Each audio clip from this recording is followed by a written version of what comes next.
All right, 5 o'clock on a super week Tuesday. You got Boise State basketball tonight, 7 p.m. on KBOI 670.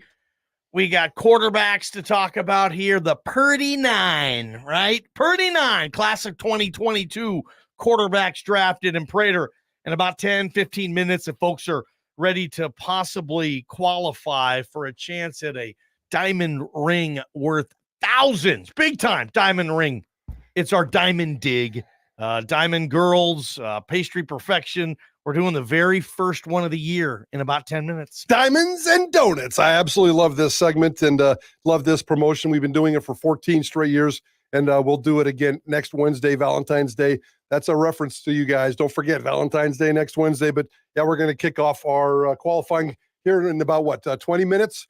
We're going to tell some stories. We're going to share some stories, shed some tears, get some people inspired, and then qualify some people and get down there and dig through a cake, dig through some cupcakes, and have some fun next Wednesday at Pastry Perfection. Yep, good stuff there, Prater. Appreciate you saying that. It's a lot of good information that'll be coming up in the program in about 20 minutes, as Prater said. Welcome our video audience to the program on our YouTube channel. Thank you to Dollar Loan Center for that one. All right, Prater.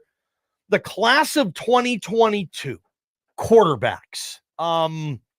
The successful ones, there's several draft rounds that were taken into effect, several quarterbacks taken in several rounds, on this, Prater, but one in particular starting the Super Bowl, and that's Brock Purdy, Prater. Brock Purdy was not just the last quarterback drafted in 2022. We all know Mr. Irrelevant status. He was the last player taken in that draft. That year, 9 quarterbacks were taken. Purdy, as I said, was dead last on that. But when you look at the success and whatnot, and he's clearly the most successful of the class. And I look at this class, Prater, and I just kind of make this face and kind of go, ugh, yeah, ugh, that's not a very good quarterback draft class. It's lucky it has Brock Purdy to save some of that bacon, Tom Scott. Yeah, and we knew that it was going to be bad going into it. I remember debating that year that the draft was really, really bad. And it's the worst draft in terms of quarterbacks going in a draft since 2015. Where only 7 were taken. That was a Jameis Winston, Marcus Mariota, and then a whole bunch of crappy ones after that. So usually it's double digits. The most ever taken that I remember was somewhere around 14 to 17. I'm looking at the list right now. The average is probably right around 12. Here's in 2004, the Eli Manning, Phillip Rivers, Ben Roethlisberger club had 17 quarterbacks drafted that year. That was pretty darn cool. Yeah, that was really cool. So 9 in 1 year, 2002. And 8 of these guys, one of them's already on the streets. I wouldn't hate it, and the NFL wouldn't be any lesser if every single one of these quarterbacks was on the street selling milk or doing whatever instead of playing NFL quarterback. It's a great, hard position. It's not for everybody, and for the class of 2022, it was not for you guys. What do you guys make of Brock Purdy? You've now seen him 2 years, year and a half, playoff games, big opportunities, and the guy here he is in his first full year as a starter, taking the 49ers to the Super Bowl in his second season, by the way. We've seen Patrick Mahomes go to a Super Bowl in year 2, Prater. We saw Tom Brady, Super Bowl, year 2. Russell Wilson, Super Bowl, year 2. Sometimes that magic fits right now. I want to ask our listeners, too, because we don't necessarily know if it's more Brock Purdy is special or Kyle Shanahan and the talent around him is special. And maybe they both are. But what do you give more of the credit to? 208-424-9300. And maybe we don't even need to. It is what it is. You look at what the 49ers put together, and Brock Purdy, Prater, they are able to get very high-level quarterback play with literally the last pick of the draft. Is crazy. Yeah, I think it's the franchise. It's Shanahan. It's recognizing that at a very early time during the Purdy era in the NFL that he was the guy. And Shanahan having the guts to tell his ownership and his management group that my third-string quarterback is my best guy. Yeah. And it proved to be true. So I don't know why and how and what the story is behind drafting him, throwing a dart at that last Mr. Irrelevant pick and picking up this dude. I would always – Mr. Irrelevant, I think I would always throw a quarterback in there, and if I was drafting that, and see what could stick and see what could happen. But these other 8, and I'll just throw the names out really fast, and then I think you want to share some stories, but Pickett, Ritter, Willis, Corral, he's the one that's out of the league. Zappi, Howell, Oladokin, and Skylar Thompson, the kid out of Kansas State. Most of those, I mean, Kenny Pickett, and this pains me to say, the only first rounder taken, and the only one outside of Purdy that's had decent success. He's a starter in the NFL, and he's 14-10 as a starter in the NFL. Kenny Pickett is, so he's at least got a supporting cast and special teams and a defense and coaching that's in play. But Ritter is 8-9 as a starter. Willis 1-2. Like I told you, Matt Corral never played a snap. I believe he was drafted by Carolina, and he's not even in the league anymore. Bailey Zappi 4-4 in the NFL. Sam Howell 5-13 in the NFL. Chris Oladokin is a practice squad player for the Chiefs, has never played in the NFL. Skylar Thompson is 1-1 in the NFL, and Brock Purdy is a starter in the NFL, 17-4. All right, 208-424-9300. I believe we have a Chiss on the line. Prater, look at JP how he wrote this, and he's looking at me like I'm a total yahoo. CHIS, that's what you wrote. Show Prater, please. Chiss on the line. That does say Chiss. He wrote Chiss. He forgot the R. Let's talk to Chiss. How about Chris? You're on the line right now. What's your thought on Brock Purdy? Welcome to the show, Chrissy. Thank you. Well, I think Purdy's good. I don't know if game management is what he does. No, he does not do game management. Stop insulting the quarterback.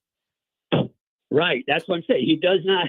So anyway, nobody talks about the interceptions though. And I don't know why. I mean, in the Ravens game back at Christmas time, he threw 4. And so I think in the Lions game, that 2 should have been intercepted at least. One was off that guy's face that Ayuk caught, which led to 7 free points. And I knew right then the 49ers are going to win that game. You can't give 7 points to that good of a team. I'm not saying that play was the difference in the game, but it changed the momentum radically. I appreciate the call, Chris. 208-424-9300. I mean, Purdy's going to have some ups and downs as a young quarterback in the NFL. Yeah. I mean, even veterans do. He's thrown 44 touchdown passes in his NFL career and 15 interceptions. And this last year, it was 31-11. I think for a second-year player, a first-and-a-half-year player, I think I'm mostly okay with that. He completed about 70% of his passes. He actually led the league, Brock Purdy did, on both quarterback rating scales that they track, yards per attempt, which is a huge stat, and touchdown percentage. I mean, you can't the game manager thing is very lazy when it comes to Brock Purdy. You can tell me you don't watch a lot of Niner games if you're just going to throw, he's like Trent Dilfer was wherever, or other game managers over the course. Brock Purdy's got great stats. Yeah, and I don't even believe the Trent Dilfer thing. I don't. And I thought Shanahan last night at opening night said the most brilliant thing I've ever heard in terms of quarterback's got 3 jobs. Manage your roster, play within the system that you've been told by your bosses to play in, and make plays.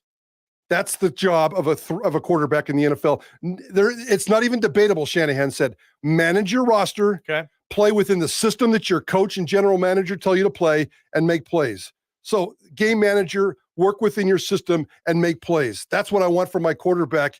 Since when did this game manager thing become a negative word? There is no such thing as a game manager in the National Football League, if you ask me. 208-424-9300. Clint, you're next up. We're talking Brock Purdy here on Idaho Sports Talk. What you got, Clint?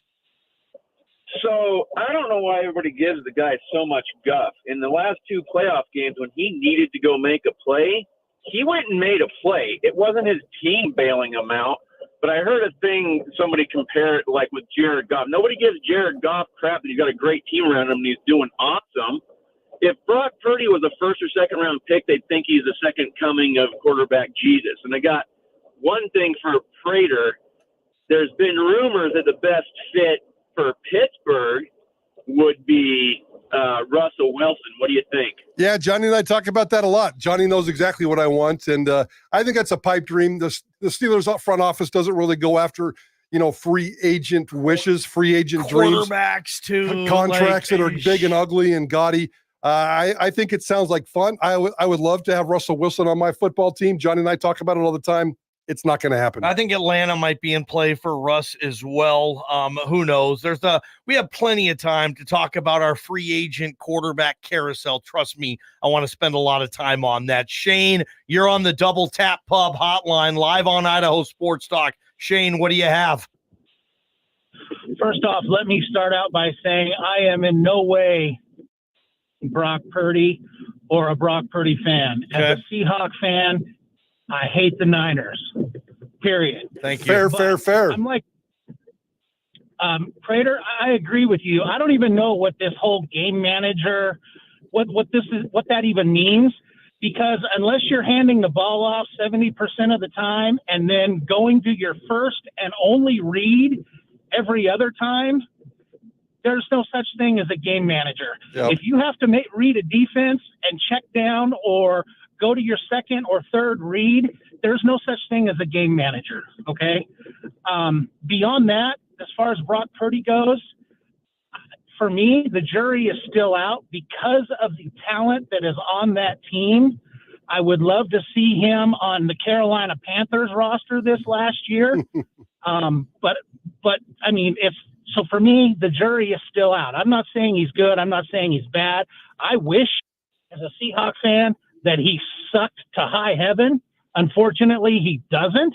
But anyway, that's where I stand. Great Thanks, stuff, guys. Shane. I think a lot of it too is, and Brock Purdy's good at this as well. And that's the ability to play off script when something does break down. I've seen time and time again, Brock Purdy move and react and be able to get the ball back, ball out. Brady was great at that, Prater. Doesn't have to be off script like Russell Wilson or Michael Vick or some of the Lamar Jackson. You can be off script just for a foot here, a foot there, be able to move out of the way, get the ball out. Been really impressed. It's a great argument to be like, if he was a first or second round draft pick, we wouldn't be having this conversation. It would just be the Niners hit on a franchise quarterback, and then you just send him on his merry way, right? Well, yeah, but as we said, as we opened up the show, and JP, get that piece of audio ready. We're going to play some audio from media night last night where he was asked about all the quarterbacks drafted in front of him. I thought it was a perfectly wonderful answer. But if Brock Purdy's taken in the first round, I don't think he's as good. I mean, that completely changes the dynamics of this story. He talks ad nauseum, the chip on my shoulder, the chip on my shoulder, the chip on my shoulder. And I'm not sure that, that definitely sounds like it's fueled his career. And if he's a first rounder and it comes with all those expectations and billions of dollars worth of money, I think that changes Brock Purdy. That changes every human being. And I'm not sure we get the exact version of Brock Purdy. So I'm going to be one of those guys that said exactly what happened needed to happen. If he was a first rounder, I don't think we'd be here. But he wasn't. He was last 2022, the 9th of 9 quarterbacks taken, Mr. Irrelevant. Yep. And last night he was asked about all the other quarterbacks. And this is audio from the NFL Network. I'm not sure who the announcer is, but he asked a question. Here's the question. Here's the answer. The NFC Championship game, you guys beat up on the Detroit Lions. They have a wide receiver in Amon-Ra St. Brown. Now, he's famous for knowing all the 16 wide receivers that got drafted before him. All right. There were 8 quarterbacks that got drafted before you. Can you name them and what school they went to? No, I'm not. Yeah, honestly, I'm not that kind of guy. I know a couple of the guys that got drafted before me, but I've never held a grudge for it or anything. I'm a believer that, God has a plan for everybody, and I fell last for a reason. And so I haven't held any grudges against other teams. It all happened how it needed to, and I'm blessed to be part of the 49ers. He's got nothing in his way. Good for Amon-Ra. He needed that. He needed that motivation. I know DK Metcalf had that same type of motivation. He had all those receivers taken ahead of him. Brock Purdy doesn't need it. All he needed was his shot. In this case, as Mr. Irrelevant, he learns, he's a quick study. And this is Kyle Shanahan, okay? This is the third quarterback, Kyle Shanahan, third different quarterback Kyle Shanahan has taken to the Super Bowl in the last decade. He did it with Matt Ryan winning an MVP with Atlanta, Jimmy Garoppolo, and now Brock Purdy. I mean, Shanahan's system, yes, it's quarterback friendly, but I think you have to be an excellent quarterback, Prater, to make the system quarterback friendly. It goes hand in hand in this. And, Yep. I give Shanahan a ton of credit. We're going to talk about him at length later on this week, but this just feels like a great matchup. And I told you, I can't root for the Niners, but if they do win and Purdy plays well, it's going to be a really big moment for that fan base, that player, this coach, and everything that has to do with the kind of the Niner Nation, Prater. Man. Ballgame, we're going to make Brock Purdy another part of our show tomorrow. Wait till we hear this, guys. We're putting together a segment, and we're going to bring you some information tomorrow. Some of this you know, some of it you don't. And we're going to take a deeper dive into it. But here at Idaho Sports Talk, we've come to the conclusion that if it wasn't for Boise, Idaho, literally, Brock Purdy wouldn't even exist as a human being. And that's literally our tease for tomorrow, yes, isn't it? Yeah. If it wasn't for Boise, Idaho, Brock Purdy wouldn't even exist. We're going to tell you that story tomorrow. Yes, and the Purdy 9, 8 quarterbacks drafted ahead of him, Prater. Go Brock Purdy. Yeah. Although I'm not sure who I'm rooting for. I'm still rooting. And Kenny Pickett, Oh, God. Steeler fans listening, one word to describe Kenny Pickett, text us. I'd love to hear some of those. I mean, out of those 9 outside of Purdy, he is the best, and he was the first one taken. So, and it's not like the Steelers have been good the last couple of years. They've been squeezing every little nut out of this lemon that they possibly can. So, no, but I don't want Kenny Pickett. I need him to go away. The 3 quarterbacks that are even seeing decent service of that time. In that draft of this time. Kenny Pickett, like you said, Brock Purdy, obviously, and Sam Howell started most of the season for the Washington Commanders, led the league in interceptions, led the league in times sacked. So poor Sam Howell there in our nation's capital. I wouldn't imagine he's their plan moving forward. Bailey Zappi was splitting some time in a quarterback situation in New England, Prater. A couple other guys saw time here and there. Yeah, Ritter's played a lot. I mean, he's 8-9 as a starter. He started 17 games in those 2 seasons, but only Kenny Pickett at 14-10 and Brock Purdy at 17-4 out of those 9 quarterbacks have winning records. Yeah, a crazy quarterback class. Crazy isn't a bad way. Yes. Prater, let's get on with this. 208-424-9300. Okay, guys. Let's do it. Why you? Why should you deserve the opportunity to go to Pastry Perfection on Valentine's Day with Prater and myself and dig through a cake that possibly has a diamond ring valued from the Diamond Girls? Let's just say at a nice little price tag. Who wants this opportunity? You got to call and you got to convince JP why we're going to let you on. We're only letting 2 of you on the line, Prater. We're only letting 2 people get on here and tell us their story as to why they need this diamond ring, man.